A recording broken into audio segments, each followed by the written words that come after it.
But first, the live cattle trade to Indonesia may have resumed, but the future of the entire live export industry is still uncertain. Agriculture Minister Joe Ludwig finally released a major report into the trade this week by former diplomat Bill Farmer, which will have major ramifications for the billion-dollar trade. It comes as WA's live sheep trade is in full swing, supplying animals for the upcoming religious festival season in the Middle East. Landline's Sean Murphy is heading there to report on steps already underway to improve animal handling and processing. This week, he's been in Western Australia, looking at the economics of the trade and the arguments for and against replacing it with locally processed meat.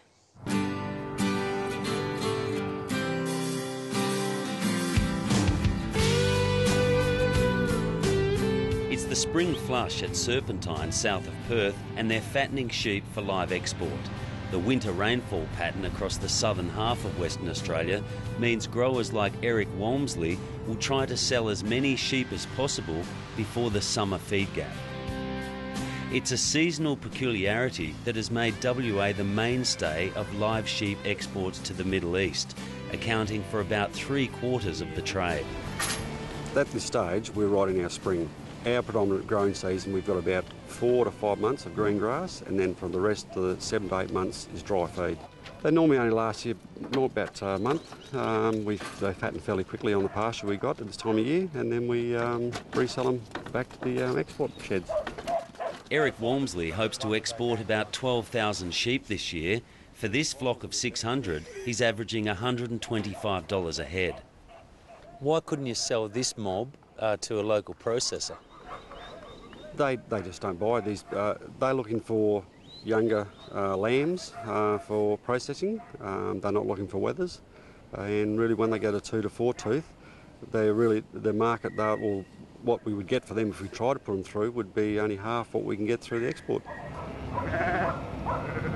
After years of drought and a depressed wool market, sheep numbers in WA are down to 12.5 million, the lowest figure since the 1920s. But at Wellard's export feedlot at Baldivis on the outskirts of Perth, there's a renewed sense of optimism as the season's first 100,000 sheep shipment is being prepared. Our outlook for this year is very positive. Great season in the bush. We're putting together the best shipment of sheep we've done for the last 2 years, I believe, this month, which we're pretty excited about. And it's good to see throughout the rural community that everyone has a more positive attitude towards sheep production than they've had over the last 10 or 15 years. These sheep will spend about 5 days in quarantine before their 2-week voyage. It's part of a strict protocol developed over 30 years to ensure the best animal health and welfare outcomes. They'll be shorn in readiness for the heat and acclimatised to pelletised rations for the voyage. Our process for handling export sheep means that they are individually inspected on no less than 4 or 5 occasions before they get on board the ship. And that process is undertaken by trained buyers, accredited stock inspectors and AQUIS veterinarians, and also other third-party veterinarians who operate for the company. Australia's billion-dollar live export industry is under more scrutiny now than at any time in its history. These images from Indonesian abattoirs on ABC TV's Four Corners program shocked the nation, and Animals Australia's campaign against the trade has made it a mainstream issue. We have an industry, a live export trade, that has thrived on the fact that where they send animals, they know that Australian eyes are not going to be seeing what occurs. The government's decision to suspend live exports to Indonesia has cost the industry hundreds of millions of dollars. And even though trade has resumed under new supply chain guidelines, some of the strongest opposition to it is coming from the government's own ranks. If the true moral test of a nation is our treatment of those who are most vulnerable and dependent on our care, including our animals, then we are failing. Former United Nations lawyer Melissa Park is one of a dozen Labor members pushing for an end to live exports. She says the trade is highly visible in her Fremantle electorate, where most of the ships are loaded, and her electors want it shut down too. And they want this for two reasons. One is animal welfare, the inherent cruelty involved in transporting animals across long distances and the high mortality associated with that, and also the treatment of animals upon arrival in the destination up to and including the point of slaughter. And the second main reason people want to see a transition out of the live export trade and into expanded chilled and frozen meat export trade is economics and jobs. Economic reports show that a sheep processed in Australia is worth 20% more to the Australian economy than a sheep processed overseas. And those same reports show that processing sheep, value adding here in Australia, would actually create many more jobs. At Fletcher International Export Abattoir in Albany on the south coast of WA, they're killing about 25,000 sheep a week. The plant is only operating at half capacity, but its owner, Roger Fletcher, says demand is no problem, just supply. That's one thing that we can do. We're market to over 100 countries around the world, and there's been a difficulty with the high Australian dollar, and then when stock numbers are low, well, you only can manage what you got. Fletcher's exports chilled and frozen meat to more than 90 countries. And while he won't comment directly on live exports, Roger Fletcher says Australian processors are the economic backbone of many rural communities. 80% of all red meat processing plants in Australia are in towns that's 50,000 people and under. You only got to go to any processing plant and see how many cars are parked in the car park to see how many people are working there. And if you underpin and take those people out of the market, you end up with other government centralised businesses dropping off: schools, doctors, hospitals.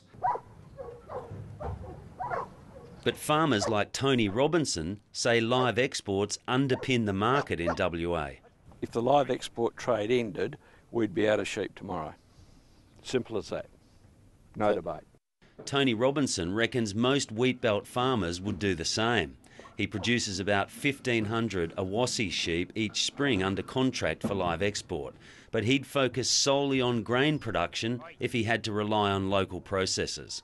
Because at this time of the year, we're always faced with the drop in the price. You know, as soon as a bit of spring lamb hits the market, down the price comes. At least we've forward contracted these Awassis, and they supply the rams. It's a contract. We know what we're working on. We got a fixed price. The WA Farmers Federation reckons replacing live exports with local processing wouldn't work. There's been numerous abattoirs up and down the west coast of Western Australia for the last 100 years, and most of them have gone. They've all gone virtually. Over the last 150 years, there's been 15 abattoirs in the north of Australia that now don't exist, and they haven't been replaced. There is a message there. We are a very high-cost processing industry in Australia. The facts are that the red meat industry is 94% of the market, and we distribute to 100 countries around the world, and we can take a lamb and put it into 20 different countries. One lamb bits and pieces could go to 20 different countries. I call that underpinning the market.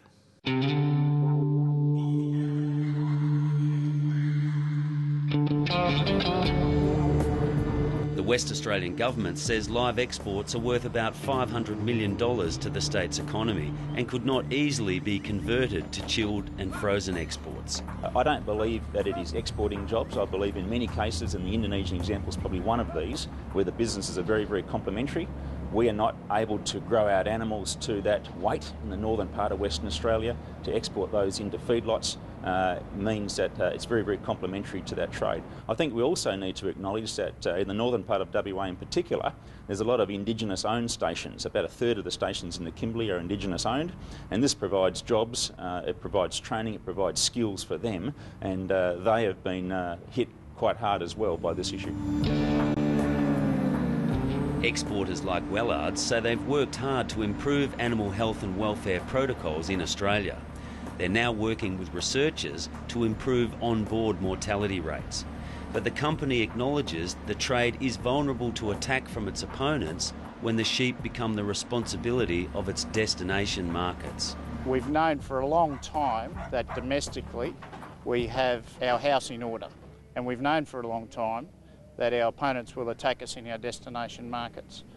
Now, we need to manage that and have been working on it for a long time also, even before they've raised these issues.